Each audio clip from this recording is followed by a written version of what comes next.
কাছে। সাধারণ মানুষের কাছে যাও, একটুও কি তুমি টের পাও কার পাশা গেছে কার টেবিলে খেলা যে চলছে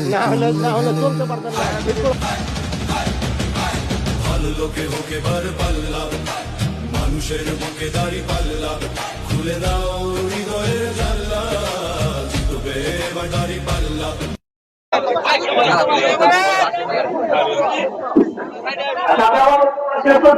বাংলাদেশের যে আকাশচুম্বী দুর্নীতি, বাংলাদেশের যে আকাশচুম্বী দুর্নীতিকে যদি মাটিতে নামিয়ে আনতে হয় এবং সেই দুর্নীতিকে যদি রোধ করা হয়, বাংলাদেশের উন্নয়নের একমাত্র দ্বারা হচ্ছে দুর্নীতি। সেই দুর্নীতিকে মাটিতে নামিয়ে আনতে হয়, তাহলে বাংলাদেশের জবাবদিহিকে ভোট দিয়ে ধান ভালোকে ভোট দিয়ে যদি সংসদে পাঠাতে পারেন, সেই দুর্নীতি দূর হবে। বাংলাদেশে যে ন্যায় এবং ইনসাফ এবং আদালতে অবমাননা হয়, বাংলাদেশে যে ন্যায় এবং ইনসাফের রাজনীতি যদি কায়েম করতে হয়, তাহলে অবশ্যই বাংলাদেশের জবাবদিহিকে ভোট দিয়ে সরকার গঠন করে দুর্নীতি এবং ইনসাফ